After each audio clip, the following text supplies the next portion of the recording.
Okay, messed up the last video. So 10-2, we're going to go over a few of these problems. I'm going to do 1, 5, 9, 13, 17, 21 for you, and you can finish off the other ones.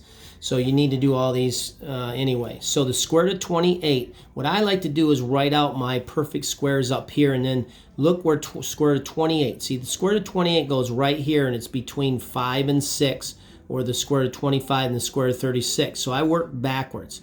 What perfect square goes into the square root of 28? Instead of doing prime factorization, I believe this is faster.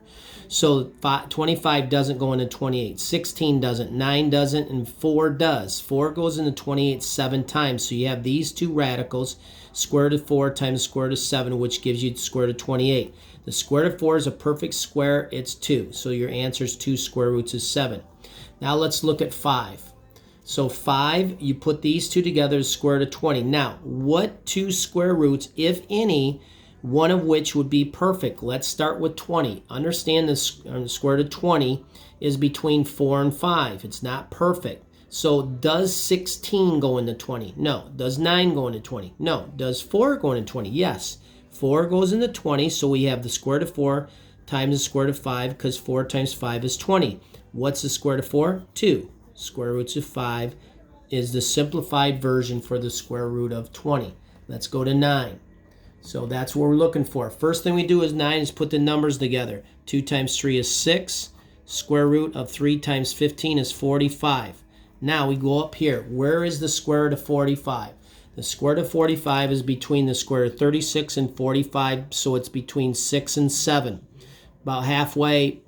A little bit closer here, so it's probably 6.6 or something like that. But how do you simplify it? Well, you're looking for the perfect square that will go in the 45.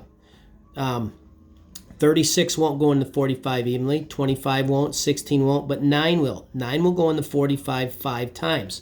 So now you rewrite this as 6 times the square root of 9 times the square root of 5, because 9 times 5 is 45.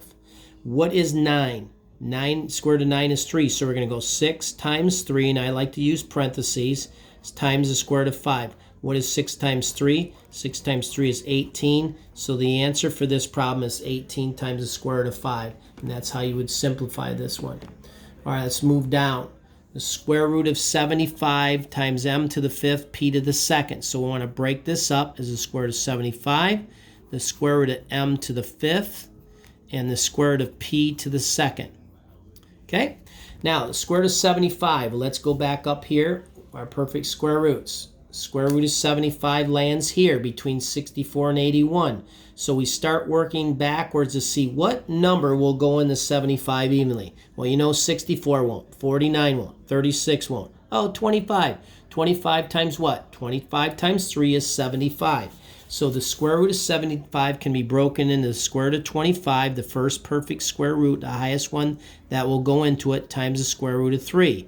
Now, how do you rewrite this one as 2, one of which is a perfect square, which should be m to the 4th times m to the 1st. Remember, you add exponent. M to the 4th, the square root of m to the 4th is just going to be m squared. So this is 5. This is the square root of 3.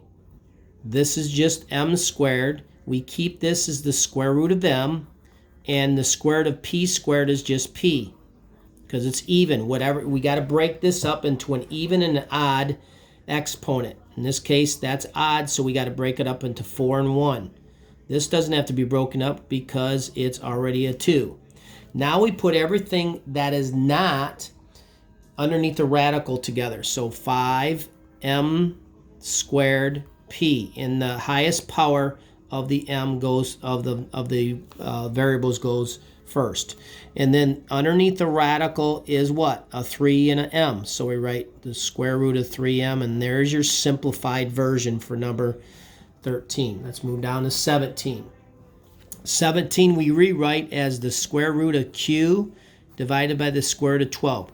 We can't have the square root of 12 in the denominator as a radical. So how do you rationalize it? You multiply the numerator and the denominator by the square root of 12, and then we'll simplify from there. Not 2, Mr. Doyle, 12. No dot. So this becomes the square root of 12q divided by 12. The square root of 144 is 12. Now, the next step is to rewrite the square root of 12. We need to break that and simplify that down. So I'm going to put it down here, and then I'm going to write it over here. What is the square root of 12? So I'm moving that down here so I can write it out. It breaks into what? Well, where is the square root of 12? Back up to the top. The square root of 12 is between the square root of 9 and the square root of 16.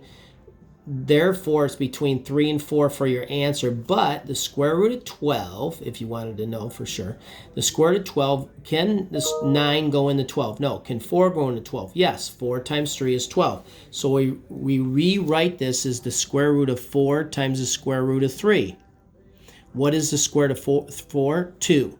2 square roots of 3 is the square root of 12. So in the numerator, this becomes, this becomes 2 square roots of 12, square roots of 3, and then q, because q is underneath there as well. Q is underneath that radical, as well, divided by 12. Now, 2 goes into 12 6 times. So therefore, we'd have, for our final answer, the square root of 3q divided by 6. Okay? 2 goes into 12 6 times. Now, last problem. Number 21. It's got a radical here. Attached to it is a 4, so we need to conjugate that. What's the conjugation of 4 plus the square root of 5? It is 4 minus the square root of 5, which you learned in the last video. So we got to multiply numerator and denominator by 4 minus the square root of 5. I keep rewriting it wrong. All right. Okay.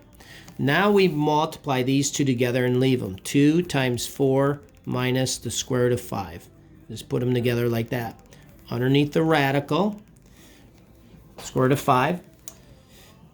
Okay, so how do we multiply this? Remember, it's the first and the last, because the middle two are going to drop out because it's a difference of 2 squares. So what's 4 times 4? 16. What is the square root of 5 times negative the square root of 5? It is negative the square root of 25. What's the square root of 25? It's 5. So you have 16 minus 5 in the denominator. Now, 16 minus 5 is 11. 2 doesn't go in 11, so we're done. Now we distribute this and this. So 2 times 4 is 8, minus 2 square roots of 5 divided by 11 is your answer. And there you have it.